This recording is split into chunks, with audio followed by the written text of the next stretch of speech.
Certo. Começou a gravação. Vou começar aqui. Boa noite, gente.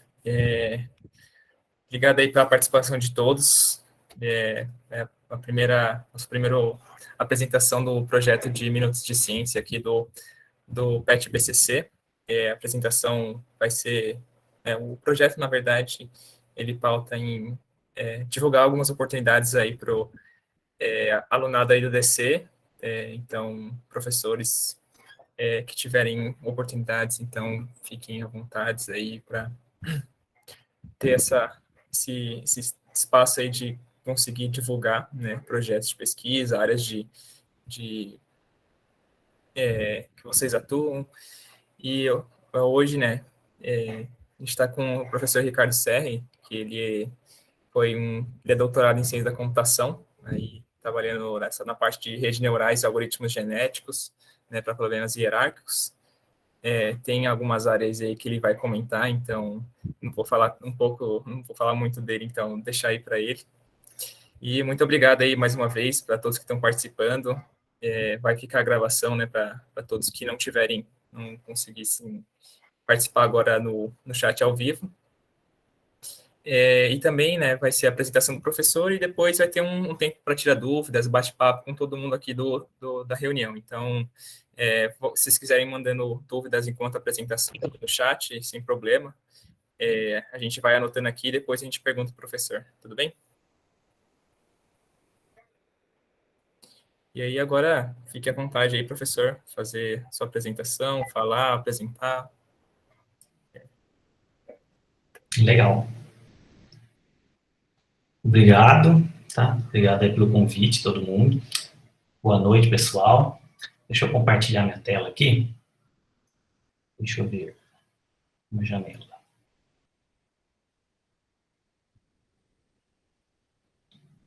Estão enxergando aí?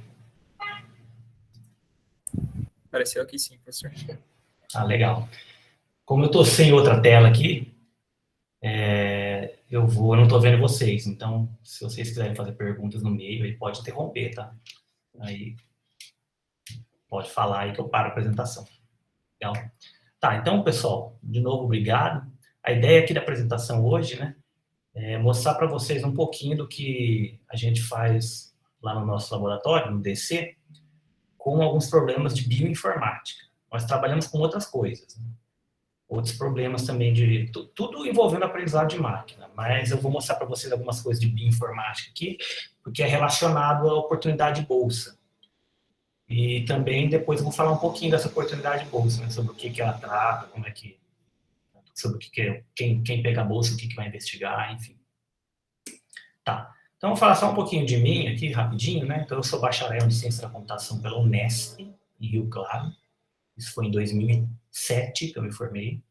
Depois eu fiz mestrado e doutorado em Ciência da Computação pela USP, aí de São Carlos, no Instituto de Ciências Matemáticas e Computação. Em 2019, depois de entrar no DC, né? Eu sou professor adjunto no DC, eu estou no DC desde 2015. Em 2019, eu fiquei na Universidade do Porto, em Portugal, fazendo um pós-doutorado, né, também na área de computação. E desde que eu entrei no DC, eu sou coordenador do grupo de bioinformática e aprendizado de máquina. Inclusive, está aqui o site, ó. Quem quiser acessar para dar uma olhada no que a gente faz lá, né, tem bastante coisa lá. www.biomol.fiscar.br. Alguém levantou a mão aí? Então, o pessoal sem perguntas até agora. Bom, essa aqui, pessoal, é uma fotinha da página que eu tirei do nosso site. Esse daqui é um pessoal que participou do segundo workshop de Python para dados biológicos que a gente organizou lá no DC. Então, teve gente de várias partes do Brasil que participou do workshop como alunos para aprender Python, para poder aplicar o Python em dados biológicos. Então, todos os participantes eram biólogos, ou ecólogos, ou químicos, né, que trabalhavam com dados biológicos. E foi um evento bem interessante, assim, a gente contou com palestras de pessoal de empresa, teve patrocínio de empresas, você pode ver aqui, ó, Corteva AgriScience, Braskem, né, Extend, teve a Bayer, teve o apoio da UFSCar, da Pró-Reitoria, então foi um evento bem interessante, né. do nosso grupo, assim, que é voltado justamente para biólogos, né? Inclusive, tem alguns biólogos que já trabalharam no nosso grupo com a gente, como alunos, pessoal da física, matemática. Aqui, só para vocês conhecerem um pouquinho, tem os alunos, né, que atualmente estão cursando mestrado, doutorado e iniciação científica no nosso grupo. Então, tem o pessoal aqui do doutorado, né, Joel, Tiago, Elaine e Aline. Tem o pessoal do mestrado, André, Rodney, Pedro, Breno e Bruna. Né?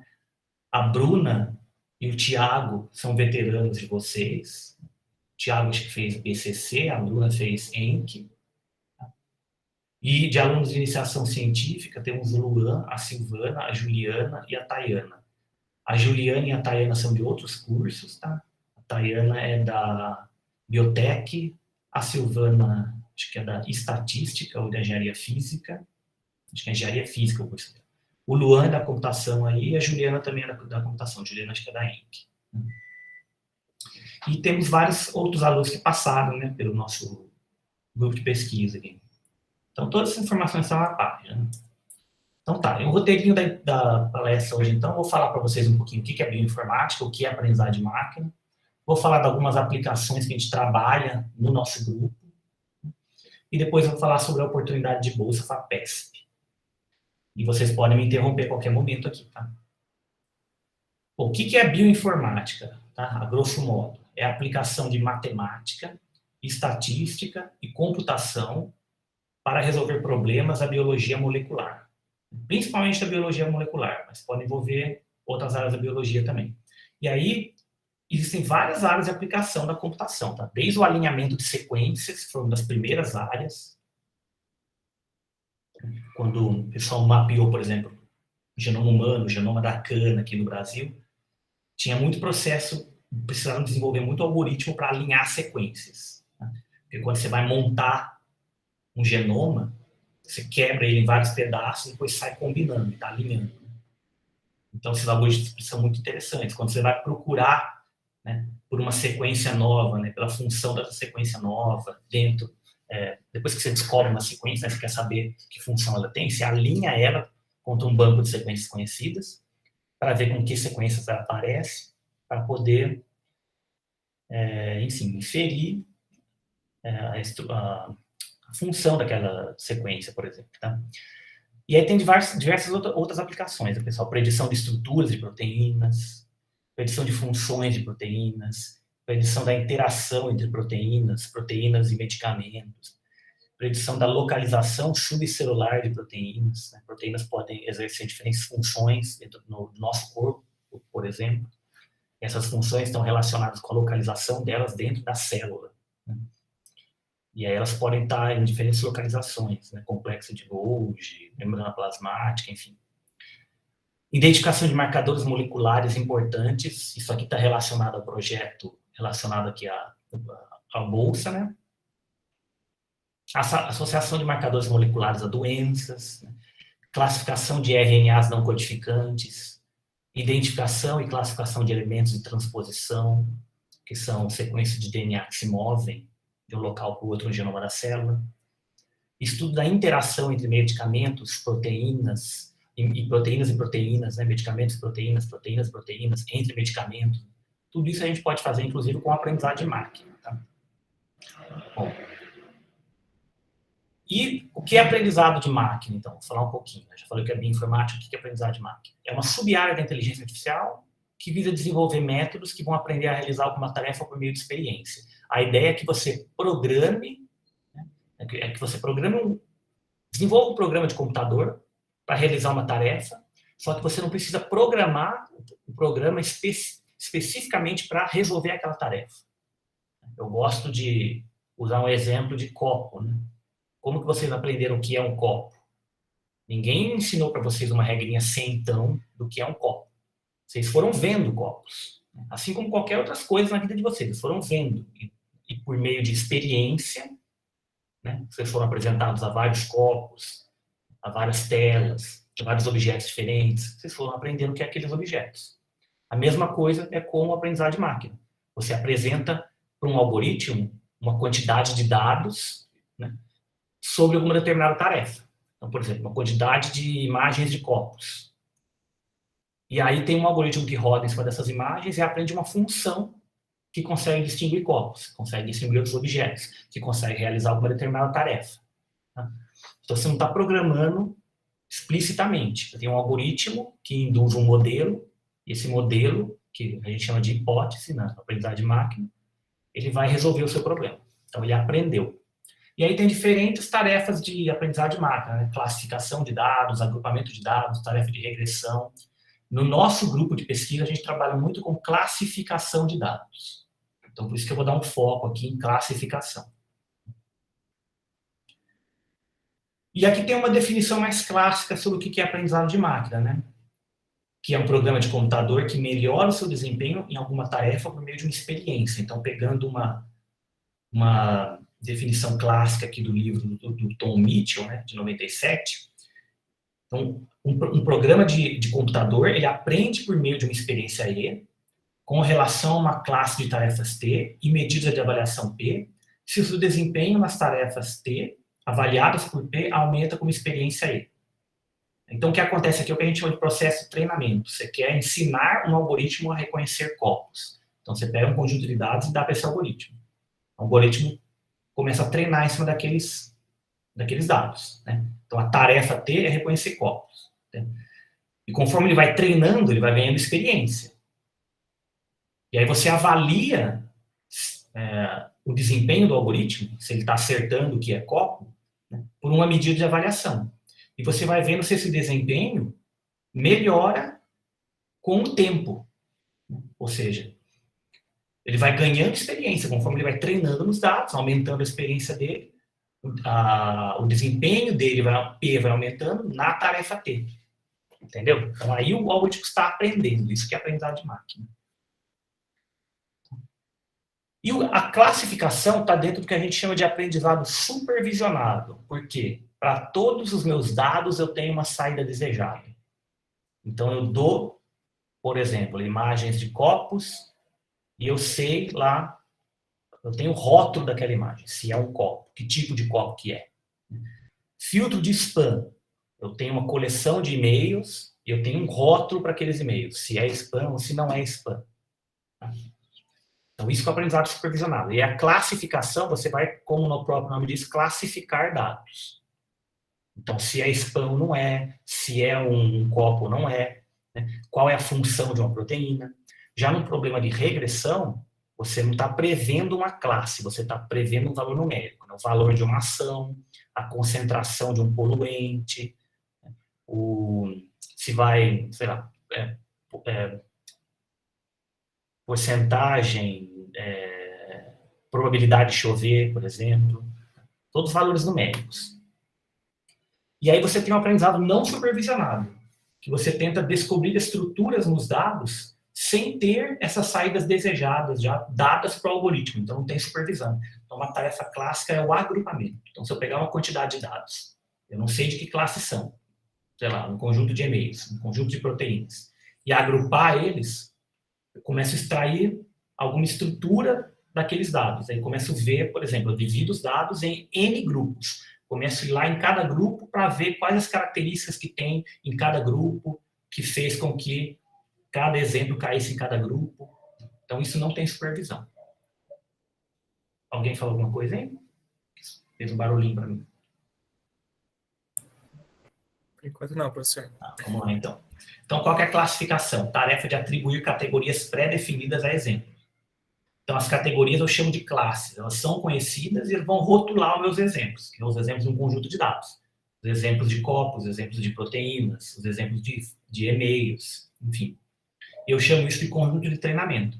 Então, esse conjunto de dados vai ser utilizado para treinar um algoritmo de classificação. Ok? Esse algoritmo vai ter que ser bom depois para classificar dados novos, dados que não estavam no conjunto de treinamento. Então, aqui tem uma visão clássica, né, de como funciona como é que funciona a tarefa de treinamento, né, para mim induzir um algoritmo de classificação. Então, eu tenho dados brutos, então pensa no e-mail, conjunto de e-mails, está lá os textos brutos. Aí eu tenho que estruturar, né, esses textos numa tabela atributo valor, onde, por exemplo, aqui os valores dos atributos pode ser se uma palavra aparece ou não, a quantidade de vezes que aquela palavra aparece no texto, enfim. E aí a classe, se é um spam ou não. E aí aqui, o que eu vou fazer? Eu vou utilizar um algoritmo de aprendizado de máquina, que eu chamo de indutor aqui. Esse indutor vai dar para mim um modelo, ou hipótese, que é o meu classificador. Aí eu vou avaliar esse cara e ver se ele está acertando bem os exemplos. E para isso eu preciso, inclusive, de conhecimento de domínio, né? Um especialista, né? Que fez os dados para mim. Legal, o meu algoritmo está acertando, então eu posso parar o treinamento. Se não, eu continuo treinando. Gero outra hipótese, avalio de novo. E esse ciclo vai continuando até eu ter um bom classificador. Tá? Esse é o ciclo básico para me treinar um algoritmo de classificação. Muito bem, agora vamos entrar então em alguns problemas biológicos que eu posso tratar aqui com tarefas de classificação. E que a gente trabalha no nosso grupo de pesquisa. Um deles é a predição de função de proteína. Então, dado uma proteína, a sequência mesmo, tá? A gente extrai características dessas sequências e tenta classificar elas nas funções que elas podem desempenhar. Então, a proteína pode desempenhar uma função de processo metabólico. Essa função de processo metabólico pode ter uma subfunção, que é um processo metabólico celular. E esse processo metabólico celular pode atuar na regulação negativa, né, desse processo. Enfim, a proteína pode ser um catalisador, esse catalisador de alguma reação X, essa reação X que ocorre em determinada via metabólica, essas coisas, né? Então, veja que tem uma estrutura de classes e subclasses, né? E por isso, né, por ter uma estrutura de classes e subclasses, as proteínas, inclusive, podem ser, essas funções de proteínas, né, podem ser agrupadas, né, organizadas, né, essa palavra correta, organizadas numa taxonomia. Essa taxonomia pode ser um grafo acíclico direcionado ou uma árvore, certo? Então, aqui tem um exemplo de uma árvore, uma hierarquia de funções de proteínas, que a gente chama de PhunCat. Ela tem cerca de 1.400 classes e 6 níveis de profundidade. E aí você tem todas as funções que uma proteína pode exercer. Então, a tarefa é dar uma proteína desconhecida, tentar classificar a proteína nessas classes aí. E aqui tem uns artigos do nosso grupo, né, de pesquisa, né? Um de 2016 e outro de 2019. Aqui. Um a gente usou redes neurais para classificar a função de proteínas, e o outro a gente usou algoritmos genéticos para gerar regras de classificação que classificavam proteínas em funções. Legal? Uma outra tarefa de classificação que a gente trabalha no laboratório é a classificação de elementos de transposição, ou chamados também de elementos transponíveis. TEs é de Transposable Elements. Então, os TEs são sequências de DNA que se transpõem, podem mudar de lugar dentro do genoma da célula. E aí eles são divididos basicamente em duas classes. Você tem os retrotransposons e os transposons. E essa divisão entre classes depende do mecanismo que eles usam para se transpor. Então, o retrotransposon, ele se transpõe usando de maneira similar a um retrovírus, usando uma enzima específica lá. O transposon, ele usa uma outra enzima, transposase, né, para se mudar de local. O retrotransposon, ele usa um mecanismo de copia e cola. Então, ele aumenta o tamanho do genoma. Uma porção dele é copiada para outra parte do genoma, inserida em outra parte. O transposon já não, né? Ele sai de um lugar e vai para outro. Então, ele não atua tanto no aumento do genoma, no aumento da diversidade. Mas, assim, ambos são importantes para aumentar a diversidade do genoma, a diversidade das espécies, né? No nosso organismo tem muito elemento transponível. E aí eles têm várias importâncias, né? Então, aqui eu estou dando um exemplo, né, do mecanismo de copia e cola e recorte e cola. E aí eles são importantes para várias tarefas, né? Eles podem ser organizados em uma taxonomia de árvore também. Então, tem a classe 1, retrotransposon e transposon. Transposon subclasse 1 e 2. Essas subclasses subdivididas em outras superfamílias. Mesma coisa com o retrotransposon. Então, eles podem ter, por exemplo, os retrotransposons podem ser característicos por ter repetições terminais longas. Então, você tem uma parte do retrotransposon aqui na sequência, que é copiado para lá para o fim dele. Então, ele é repetido, e no meio você tem o retrotransposon de fato, e nas pontas você tem pequenas partes e sequências repetidas que vão caracterizar um retrotransposon. E aí tem diferentes tipos de superfamílias, cada uma exerce uma função, tá? Isso aqui é só um apanhado de algumas que existem. Tem uma gama muito maior de tipos de elementos.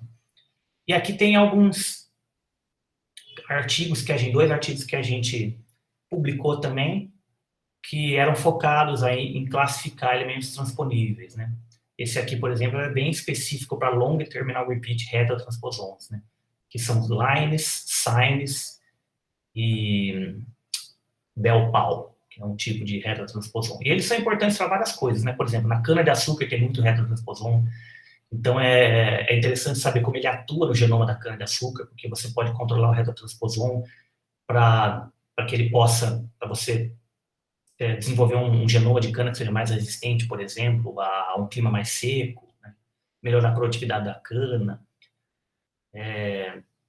Eles podem mudar, né, as características do genoma, e aí podem levar, por exemplo, a doenças, né, porque eles podem levar a mutações do genoma. Tem vários tipos de características que eles podem vir a colocar no genoma.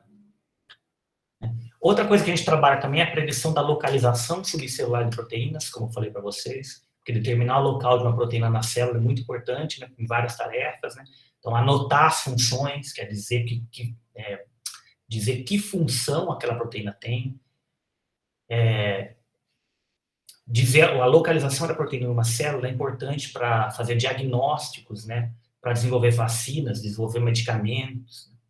Como as proteínas podem ser localizadas em mais de um local da célula, né, ou mover-se de um local para outro da célula, então isso é importante descobrir o local que elas estão para a gente saber os processos biológicos e metabólicos que elas podem desempenhar, né, as proteínas, né? Então é importante, por isso que tem essa importância. Então, por exemplo, aqui tem, só para vocês terem uma ideia, né? Então a gente tem, por exemplo, proteína, eu peguei aqui um conjunto de dados de proteína e separei as proteínas de acordo com a localização delas na célula, né? Então, elas podem entrar no centro, elas podem entrar no citoplasma, no citoesqueleto, né? No retículo endoplasmático, no aparato de Golgi, no lisossomo, na mitocôndria, no núcleo, na membrana da célula, enfim. E aí é interessante, é um problema, né, da bioinformática descobrir a localização dessas proteínas. E aqui também tem um trabalho de um aluno de graduação que trabalhou, né, com a localização da subcelular dessas proteínas, né, considerando que as proteínas podem ser localizadas em mais de um local da célula. Então, a classificação é justamente isso. A classe era o local da célula. Outra coisa que a gente trabalha, que é bem legal também, é a classificação de piRNAs, que são RNAs não codificantes, né? Ou seja, são RNAs que não foram traduzidos para proteínas, né? Porque vocês sabem que tudo que é característica nossa, né, que a gente chama de fenótipo, é uma proteína que se traduziu. A cor do cabelo, a cor da pele, a unha, enfim. As proteínas têm as mesmas sequências, mas a maneira como elas se expressam, né, quando os RNAs são traduzidos para a proteína, como a proteína se expressa, que vai dar nossas características. Só que tem algumas proteínas que não se expressam, não se codificam, né? Alguns RNAs, desculpa, que não são traduzidos para proteínas. E acharam que eles não tinham função. Depois descobriu-se que eles têm muitas funções, sim. E tem vários tipos de RNAs não codificantes, desde curtos até longos. Os piRNAs são um tipo de RNA não codificante curto. E eles têm aí de 19 a 31 nucleotídeos. E aí eles são responsáveis por várias coisas, como, por exemplo, regulação de genes, manutenção de células germinativas, que são células que dão origem às gametas, né? Nos seres vivos que se desenvolvem de maneira sexuada. Elas são responsáveis, elas atuam no silenciamento de elementos transponíveis. Então, sabe aqueles elementos transponíveis que a gente acabou de ver, que se movem de um local para outro? Então, elas podem silenciar esses caras, né? Impedindo que eles atuem, que eles tenham uma ação concreta, por exemplo, no genoma. Então, é bem importante. Tivemos um aluno que trabalhou com isso também. Então, aqui tem só uma figura que eu extraí de um artigo aqui, desse artigo, para mostrar para vocês, por exemplo, né, uma quantidade aqui de piRNAs, né? E a descrição deles, né?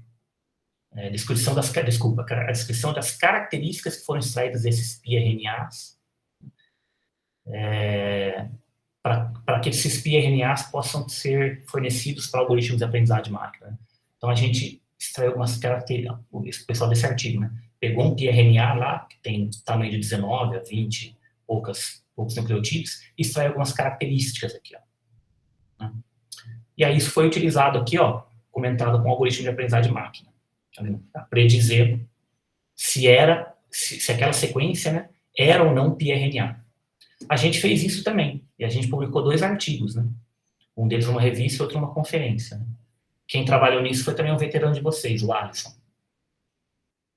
Então, ele usou aí redes neurais, tá? Algumas um pouco profundas, mas ele não usou técnicas de deep learning. A ideia era classificar sequências pequenas, na verdade, classificar piRNAs aqui para saber se eles eram piRNAs que têm atuação em elementos transponíveis ou não. A gente usou redes neurais para isso tivemos um resultado bem interessante. Outra coisa que a gente trabalha também, tem alunos que trabalham, é a predição de interação entre proteínas. Então, é importante predizer a interação das proteínas, porque essas interações estão envolvidas em muitos processos da célula, né? E aí tem muita relação entre esses processos com doenças complexas, inclusive como câncer e também como doenças autoimunes. Né? Então, estudar essas relações pode auxiliar no desenvolvimento de diagnósticos e tratamentos mais eficientes. E também é interessante predizer a interação entre medicamentos e proteínas. Né? Porque quando a pessoa toma um medicamento, esse medicamento atua numa via metabólica, por exemplo. Algumas proteínas, elas podem ser elas, né, formam moléculas que podem ser drug-like moléculas, que a gente fala, né, que são proteínas que podem vir a ser usadas para desenvolver um medicamento.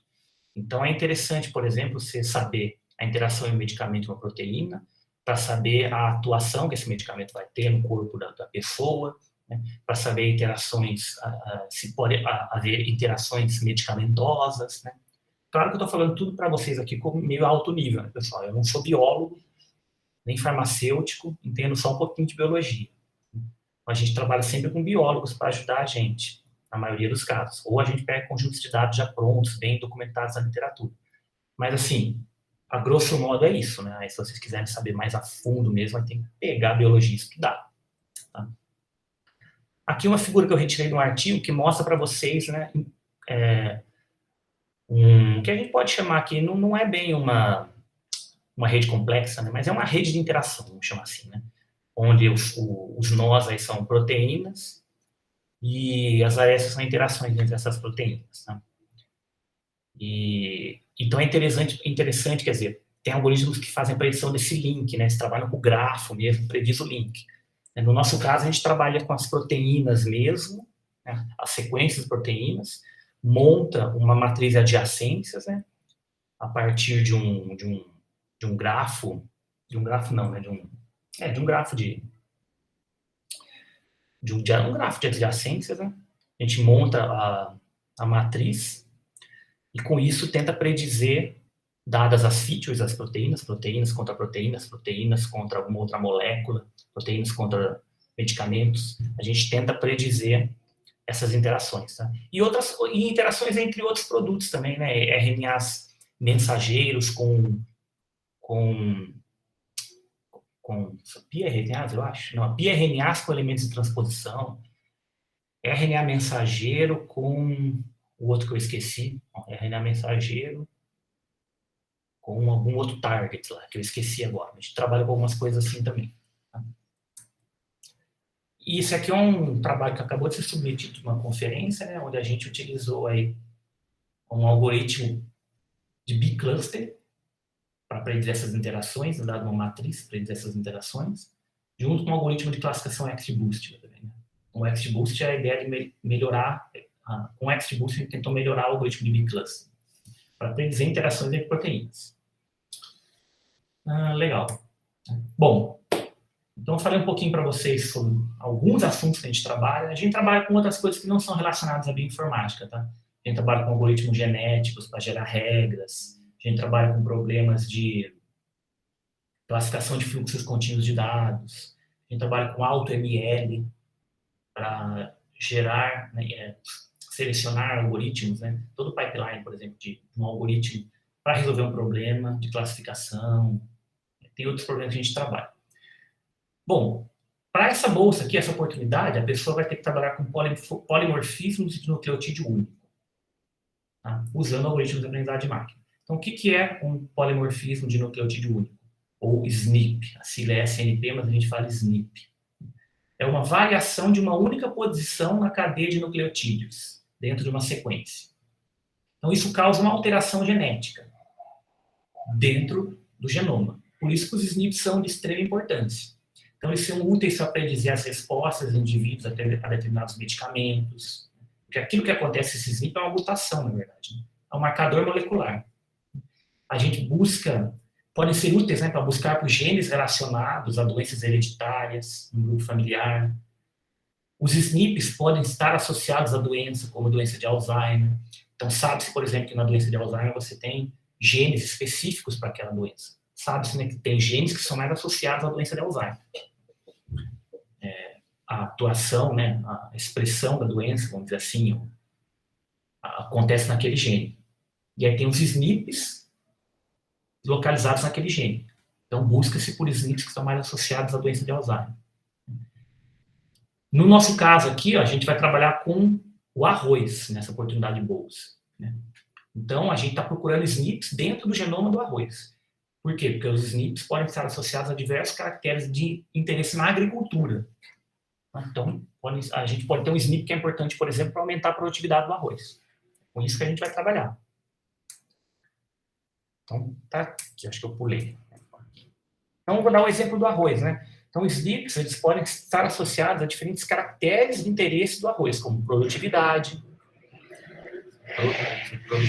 teor de amilose, que é quanto mais amilose, né, tem naquele arroz melhor, né, porcentagem de grãos inteiros, a dureza do grão, comprimento do grão, largura, tem várias características associadas aí a caracteres de interesse do arroz. Esse é um projeto em parceria com a Embrapa. Então, é importante identificar SNPs para melhorar a qualidade e a produtividade do grão de arroz. Então, esse projeto da FAPESP, né, a gente tem verba da FAPESP, é uma parceria com a Embrapa Arroz e Feijão, lá do estado de Goiás. A gente quer identificar SNPs que são relacionados a diferentes caracteres do arroz usando a aprendizagem de máquina. E aí, esses SNPs que a gente descobrir vão ser utilizados, né, para melhorar os cultivares de arroz da Embrapa. Eles querem desenvolver variedades de arroz mais fortes, né, com uma produtividade melhor, uma qualidade de grão melhor. E aí os dados que a gente vai trabalhar são dados genômicos de cultivares de arroz fornecidos pela Embrapa. Então, eles foram lá, plantaram arroz em diferentes localidades, colheram arroz, sequenciaram o grão, né, mediram lá a dureza, a produtividade daquele grão e tal, e a gente tem a informação genômica. Então, para cada cultivar de arroz, a gente tem lá os SNPs que foram encontrados naquele arroz e tem lá a produtividade, o teor de amilose, a dureza daquele grão e várias outras características. Quem quiser saber um pouquinho mais da descrição desse projeto, é só acessar esse link aqui. Eu posso passar essa apresentação para vocês depois. E aqui eu estou dando só um exemplo de como é que é um recortezinho dessa base de dados, né? Então, você tem, por exemplo, aqui o acesso, seria, por exemplo, aquela planta que foi sequenciada, né? E cada coluna aqui seria um SNP diferente. E aí, esses números aqui significam o nucleotídeo relacionado àquele SNP aqui. Então, tem um mapeamento aqui, né? 1 é A, 2 é C, 3 é G, 4 é T, né? Adenina, citosina, guanina e timina. E associado a cada genótipo aqui, tá vendo? Acesso, a gente tem um valor, ou de produtividade, ou de floração, no caso, altura, porcentagem inteiro, teor de amilose, acamamento, que é uma outra característica do arroz. Então, a gente quer pegar esse conjunto de dados, né? Então, dado, sabe, esse conjunto de dados aqui, os valores de produtividade. A gente quer descobrir o SNP por meio de algoritmos de aprendizagem de máquina que levam a uma melhor produtividade, que estão mais relacionados à produtividade do arroz. Tá? Que estão mais relacionados à porcentagem de grãos inteiros, ao teor de amilose, assim por diante. Então, aqui eles têm, acho que, 4.709 SNPs, desculpa, 4.709 SNPs, e acho que uns 500 genótipos de arroz. A gente tem que descobrir desses 4.709 um conjuntinho ali de 50, 30, para facilitar a vida dos biólogos lá lembrar. Que daí eles vão utilizar a máquina para confirmar se aquilo é importante, né? Vão fazer os experimentos em laboratório só com uma quantidade pequenininha, só com 30, só com 15, ao invés de utilizar os 4.709. E esses têm conjuntos de dados maiores ainda, né? Que tem lá milhares, né? 300, 400 mil SNPs. Então é melhor ainda a gente usar algoritmos de aprendizagem de máquina. Tá? E aqui eu só coloquei um exemplo de um pipeline aqui, né? Então, a gente pega conjuntos de dados do arroz, pré-processa ele, separa em conjuntos de treino e teste, induz um modelo de regressão. E aqui vai ser, pode ser regressão ou classificação, né? Mas no caso que eu estou dando, como é produtividade, teor de amilose, eu quero prever um número, né? Então, preciso de algoritmo de regressão. Então, induzo um modelo de regressão nesses dados, vejo se ele está bom para, por exemplo, prever a produtividade do arroz. Baseado nisso, eu faço um ranking dos melhores SNPs desse modelo para a produtividade do arroz, de acordo com alguma medida de importância, salvo os mais importantes aqui nessa execução, e repito esse processo aqui, ó, N vezes, sei lá, 1000 vezes. Depois eu faço um ranking, tá, desses SNPs, de acordo com as vezes que eles apareceram aqui, por exemplo. É uma técnica, né? Existem várias outras técnicas que a gente pode estudar, né? Técnicas de regressão, com algoritmos de regressão, por exemplo, regressão linear, com técnicas de regularização, para a gente colocar coeficientes nas variáveis são os SNPs, né? E aí os coeficientes mais altos são os SNPs mais importantes, os mais baixos, né, são os SNPs que não são importantes. E é isso, né? E aqui, por exemplo, eu tenho um gráfico aqui só mostrando para vocês, né? A gente já está trabalhando mais ou menos com isso nesse projeto, né? Então, aqui é um gráfico, onde eu estou mostrando para vocês, por exemplo, por cores, né? Eu executei aqui o meu algoritmo, por exemplo, 2.000 vezes, de acordo com a cor aqui, eu consigo identificar o SNP que é mais importante, né? Então, esse cara aqui, esse SNP colorido com essa cor verde aqui, ó, das 2.000 execuções, ele apareceu a grande maioria das vezes como primeira posição, né, no ranking, né, da execução. Eu executo o algoritmo, pego o ranking dos melhores. Executo de novo, pego o ranking dos melhores. Faço isso N vezes, 2.000 vezes. Aí eu vejo quantas vezes o SNP apareceu na primeira posição do ranking. Então, esse SNP aqui da cor verde aqui, né, que eu não consigo identificar exatamente quem é, mas ele apareceu mais vezes na primeira posição. Então, é um indicativo de que ele é muito importante. E sobre a bolsa, então, é uma bolsa aqui de tipo treinamento técnico 1 da FAPESP, que é destinada a graduandos, não se formaram ainda. Tem duração de 12 meses, o valor dela é R$ 505,60. É um pouco menor que uma bolsa de iniciação científica, mas é uma bolsa legal também.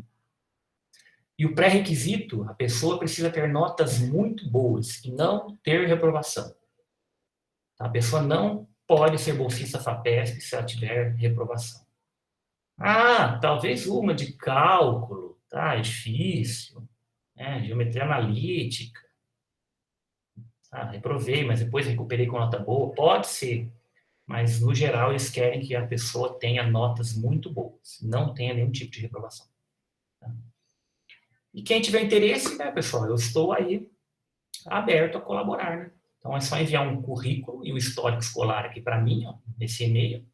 Coloca o título, Oportunidade Bolsa FAPESP. E aí a gente marca uma entrevista, eu vejo o currículo. Eu já divulguei isso daqui, já, inclusive. Né? Pedi para o Nicanor divulgar, divulguei nas mídias sociais aí do DC, mas não teve interessados. Então, estou procurando um bolsista aí, eu acho que é uma coisa bem legal, dá para publicar artigo, é bem interessante. E era isso. Se alguém tiver perguntas aí, estou aberto a discussões. Valeu.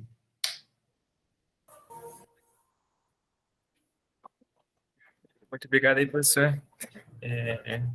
Tem uma pergunta aqui do Giovanni, ele acabou de fazer.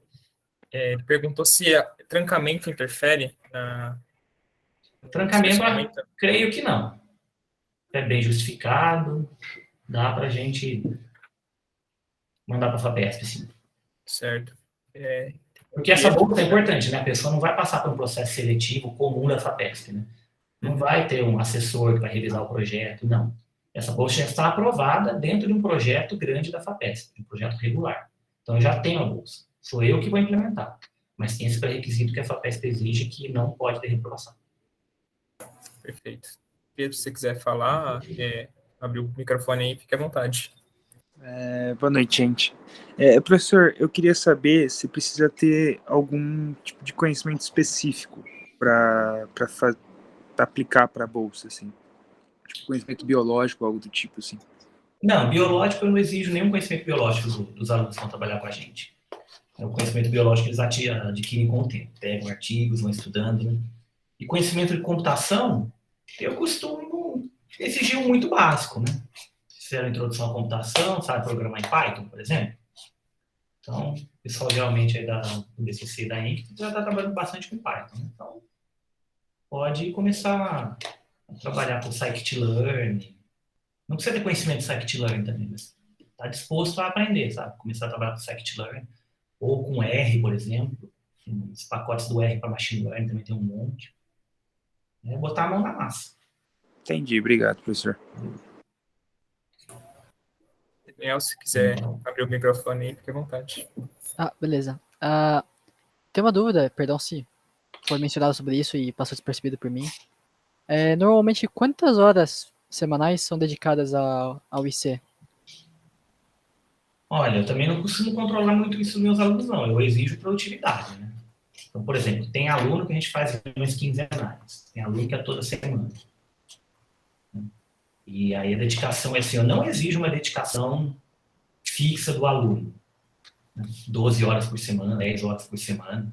Mas tem que ter as entregas, entendeu? É isso que eu tenho para falar. Assim.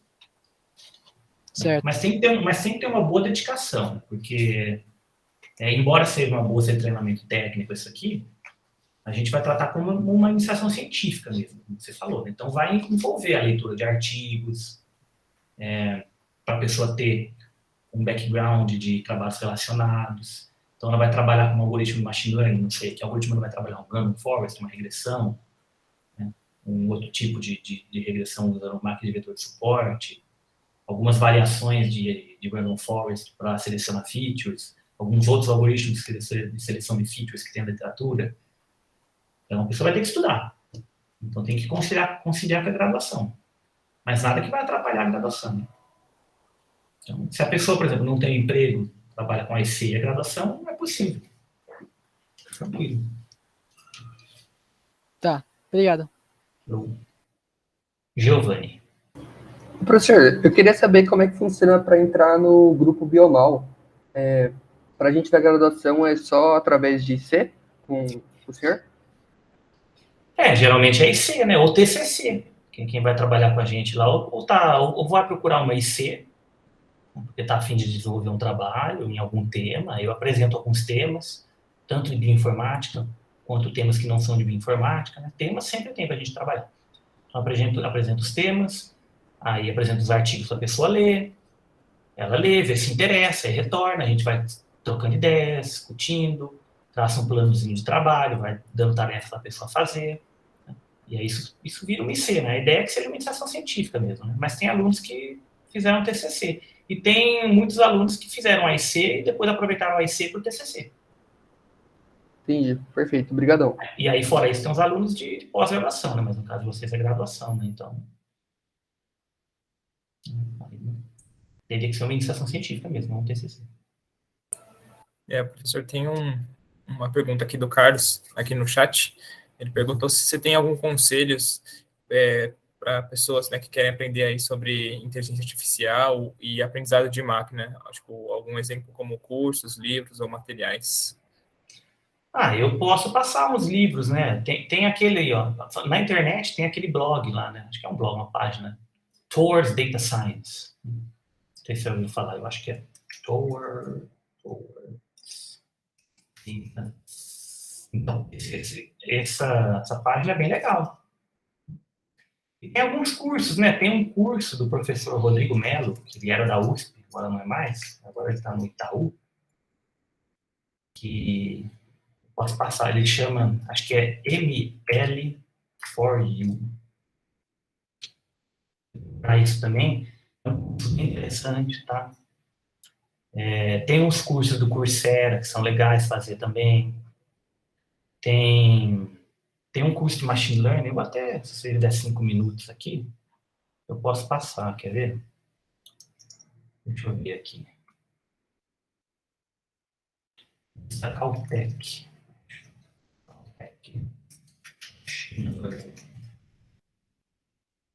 É esse mesmo. Aqui, ó. Vou colar para vocês, né? Só que daí esse é em inglês, né? Mas sem legendas, eu acho, em inglês também. Esse curso é bem legal. Aí tem um livro também que eu posso passar aqui. Deixa eu ver se eu acho aqui também.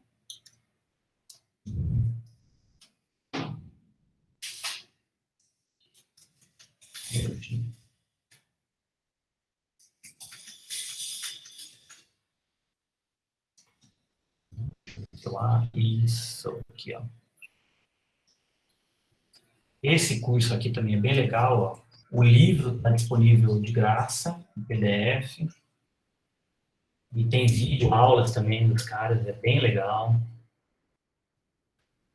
E eu recomendo, né, esses livros, artigos, né, procurar artigos científicos no Google, mas assim, eu recomendaria os livros, né? Por exemplo, começar por essa aula do professor Rodrigo, esse livro que eu de R que eu passei, é bem legal. Né, a própria página do Scikit-Learn tem os manuais também, que é bem interessante. Esse livro aí, eu sempre recomendo para os alunos, esse livro aí. Ele explica bastante coisa, tem os códigos em R, aí dá para vocês implementar no Python também. Show. Também. Acho que o Carlos não falou aí, mas acho que tá bem respondido. Pedro, aí, se você quiser abrir o microfone ou mandar no chat aí, fica à vontade. Boa noite, professor, tudo bem? Tudo bom. Eu tenho dúvida em relação à questão de reprovação, porque eu queria muito tentar a bolsa, mas eu tenho uma reprovação na graduação. Posso tentar mesmo assim, mandar um e-mail para você? Aprovação em qual disciplina? Programação orientada a objetos. Então, é o que eu falei, podemos tentar. Mas corre o risco de, quando eu indicar, se for o caso, a FAPESP negar, né? Tá, mas eu posso mandar para você? E daí... Pode, a gente conversa. Não vou fechar as portas para ninguém. Certo. Outra dúvida também é qual é a relação entre a gente que faz essa pesquisa e os conhecimentos de biologia que precisa? Tipo, o que a gente precisa saber? Tipo, a gente precisa saber muito, pouco? É muito integrado com os biólogos que a gente trabalha? Como é que é? Não precisa saber muito, não. Tá? Porque tem uma equipe de biólogos lá em Embrapa, e eles é que realmente entendem dos SNPs, tá? Eles que vão fazer o que eles chamam de ensaios TAGMAS, para descobrir o que são os SNPs, né? Para validar os SNPs que a gente indica para eles, né? Então a gente não precisa, você só precisa saber o que é um SNP, isso que é legal, você saber o domínio de aplicação que você está trabalhando, né? Mas aí você pega um texto simples, pega um artigo sobre isso, e estuda para saber o que é um SNP, assim, a grosso modo. E aí depois, quando você for aplicar o algoritmo de machine learning, você vai tratar o SNP como uma variável. E aí entra os seus conhecimentos de machine learning, como tratar uma variável, que é no caso aqui categórica, como fazer o pré-processamento da variável, como trabalhar com o algoritmo, como fazer seleção de atributos com machine learning. E você vai pesquisar na literatura também quais são os algoritmos mais utilizados nesse domínio de SNPs, né? Porque a literatura já fez isso. Não é a primeira vez que a gente está selecionando SNPs. É a primeira vez que a gente está fazendo isso com arroz, no Brasil. Mas tem trabalhos vastos na literatura que usam machine learning para selecionar SNPs. Relacionados a N tipo de coisa. Alzheimer, cana-de-açúcar, qualquer outra aplicação que você achar. Entendeu? Ok. Obrigado, professor. Augusto. Pode falar, Augusto. Oi, boa noite.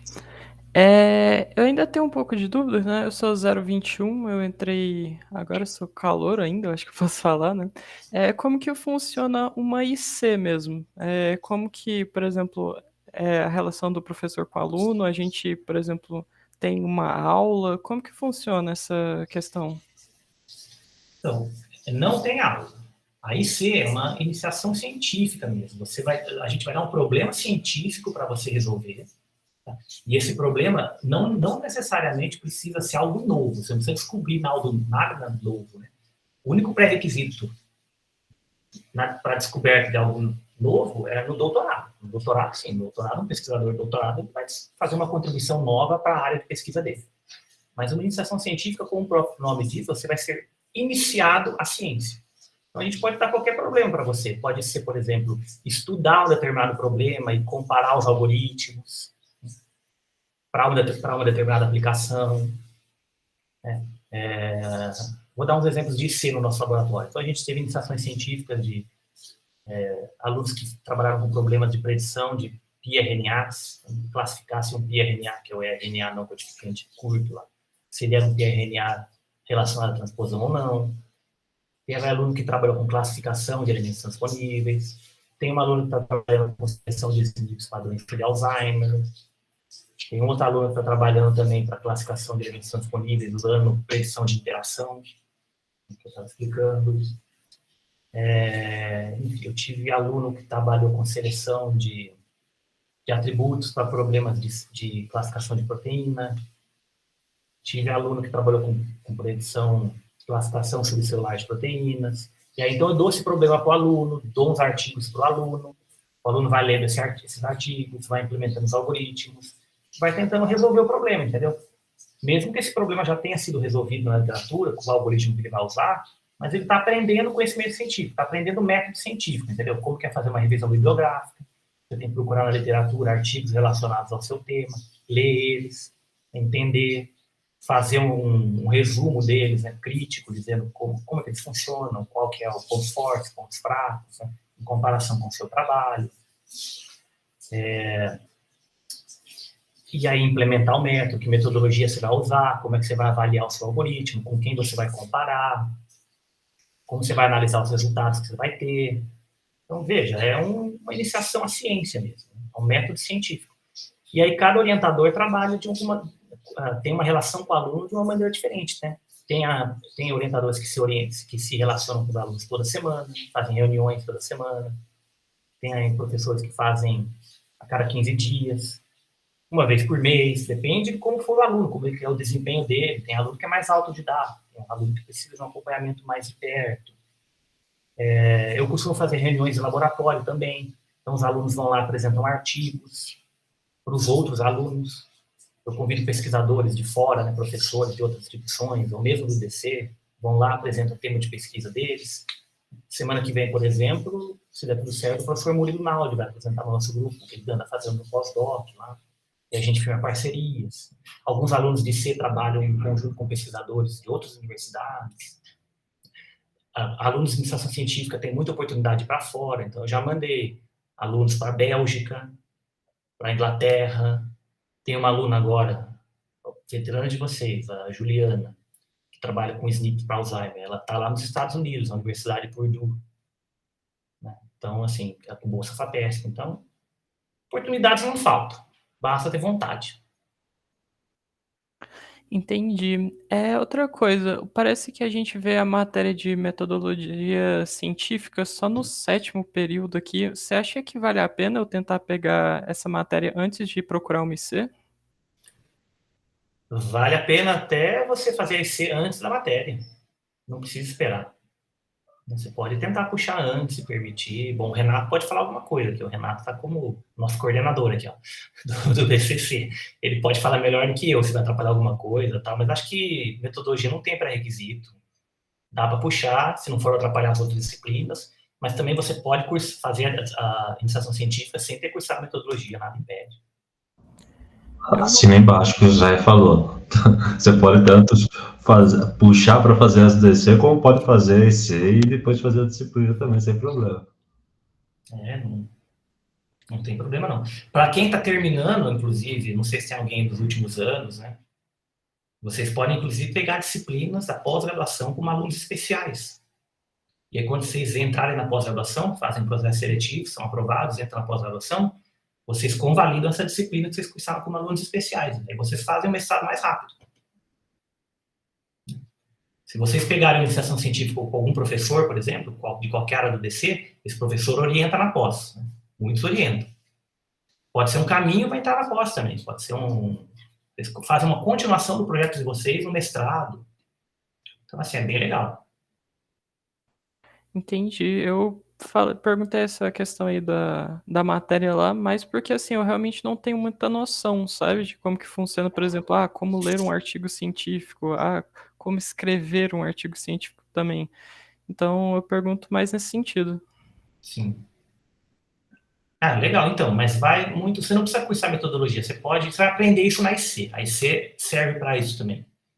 Né? Seu orientador de IC vai ensinar, vai no início dar alguns artigos para você. Você vai ler aqueles artigos, vai retornar com dúvidas, e aí você vai pegando prática, né? Aprende a ler com a leitura. Certo? Entendi. Obrigado. Tem uma pergunta do Carlos aqui. Mestrado tem bastante oportunidade de bolsa também? Eu não vou dizer bastante, tá? Eu sou o coordenador da pós, atualmente. Não vou dizer que tem bastante oportunidade, mas a gente está razoável de bolsa, assim. Os alunos de mestrado costumam ficar sem bolsa pouco tempo, porque tem muitos alunos que trabalham também. Então, os alunos têm conseguido bolsa. Tá? Fica um tempinho sem bolsa e consegue. Mas isso é uma realidade em qualquer universidade, tá? Não tem bolsa para todo mundo. Então, os alunos entram, são ranqueados, os alunos que vão defendendo vão liberando as bolsas vão sendo atribuídas. Mas consegue-se pegar bolsa, não é que não está chovendo bolsa, mas consegue-se. E além das bolsas, né, do programa, que são dadas pela CAP e CNPq, quando você entra no mestrado, você vai submeter um projeto de pesquisa para conseguir bolsa de uma agência de fomento. Então, você pode conseguir bolsa da FAPESP. Tá? Se você for um bom aluno, não tiver reprovações, tiver um projeto bom, se o orientador for bom, você consegue uma bolsa da FAPESP. Não é tão difícil assim. Tem as oportunidades com empresas. Né? Então, a Google, por exemplo, fornece bolsas. Aí é mais difícil, mas é possível. Né? O professor César Comim, do nosso programa, ele conseguiu recentemente uma bolsa, foi para doutorado, né? Conseguiu uma bolsa de doutorado da Google para um aluno dele. Mas a Google também dá bolsas de mestrado. Tem parcerias com empresas onde vocês conseguem bolsas, né? O Diego, a Helena, o professor Daniel Lucredi, eles têm uma parceria com Americanas, e, se eu não me engano, com a Petrobras também, e aí essas empresas fornecem bolsas. Então, tem outras oportunidades, além das agências de fomento e das bolsas do programa.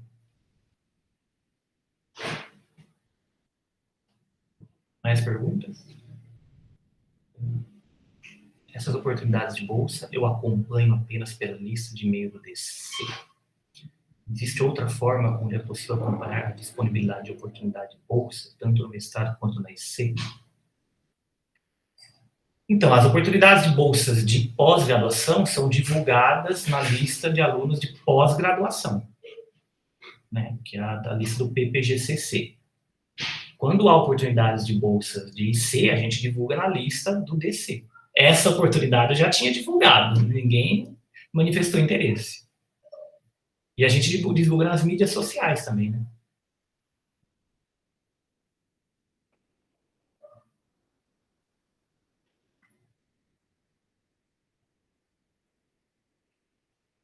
E se você entrar na página do PPGCC, falando do mestrado, né? ppgcc.dc.fiscar.br, deixa eu pegar aqui, já colo para vocês. Né? E vocês vão lá em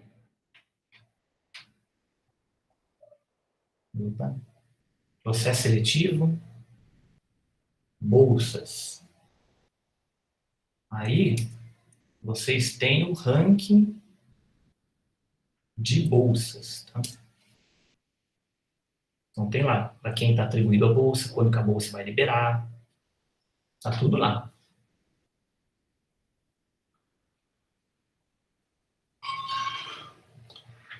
Mais perguntas, pessoal?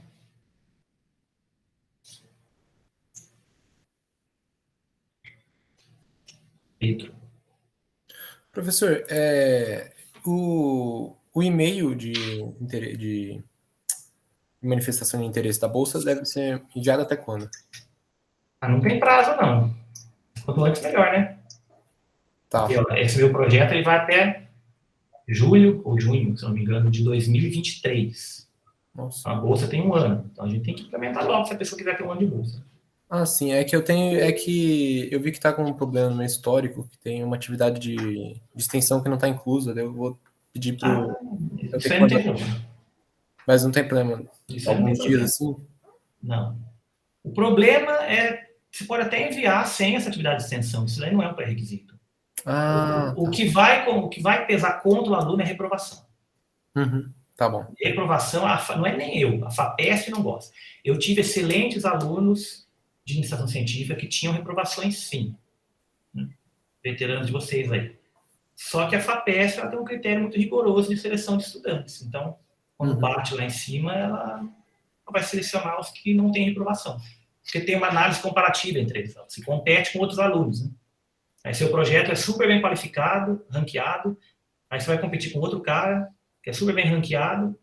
Se a pessoa não tem reprovações, você tem, ela passa na frente. Uhum. Sim, sim. Tá bom. Obrigado, então, professor. É isso que é isso. Imagina.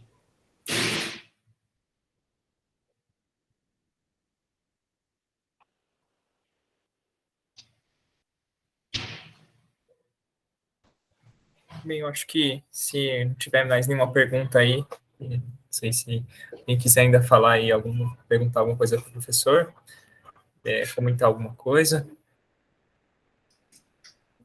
À disposição. Entre no site do nosso grupo também, veja o que a gente faz lá. Tem oportunidades. É uma coisa que eu ia pedir, professor, para você mandar a apresentação, ou eu até anotei aqui o que você colocou como fontes, né, de conteúdo aí, né, para a parte de aprendizado de máquina e tal. Se quiser também mandar os slides, que a gente pode fazer um post lá no Instagram do PET sobre, né, os tópicos assim recomendados, sites, por você para essa área assim da computação mesmo. Legal, eu mando sim, eu mando a apresentação para vocês. Para você, pode deixar. Perfeito. Então, se ninguém tiver mais nenhuma pergunta aí, queria agradecer então o professor, o Ricardo Serri. Obrigado aí por ter participado, por tirar esse tempinho aí para divulgar essa oportunidade, que eu acho que é uma área assim que está crescente assim no mercado, né? E bastante gente também tem bastante curiosidade, mas não sei, talvez possa até ter medo assim de entrar nessa área. E acho que essa oportunidade é algo que pode mudar, né, a vida do estudante. Queria agradecer também, né, o Renato aí Bueno, o professor aí também tutor aí do PET, a gente teve essa ideia desse projeto e agora a gente está tocando em frente, acho que foi bem bacana, assim, bastante gente participou. E agradecer também todos aí que estão aqui na reunião, todos que também vão assistir essa gravação. Acho que é uma parte bastante importante, né, também do projeto. E muito obrigado aí a todos. Creio que foi uma conversa bem bacana, deu para absorver bastante conhecimento. E acho que é isso mesmo. Primeiro de muitos. Sim, sim. E aí a gente está pensando em já fazer uns próximos aí. Então fiquem atentos aí nas listas de e-mails, nos grupos do WhatsApp. Legal, muito bom. Pessoal, estou esperando manifestações, hein? Só para confirmar então, no caso de interesse e para poder levar para frente, eu preciso só te enviar um e-mail com histórico escolar e... E o currículo, se tiver um currículo. Ok, o currículo, tá. Só isso aí, não precisa mais nada. Mais nada. Ok. Aí eu vejo e respondo. Beleza. Valeu. Então, eu vou saindo aqui da reunião. Obrigado pela apresentação, hein, professor. Até mais. Falou, eu que agradeço. Perfeito. Obrigado, Então, Sérgio. Não, valeu você aí. vai falar um pouquinho, professor? Não, já falou tudo, Vitor. Ok. Então, vou aqui parar a gravação.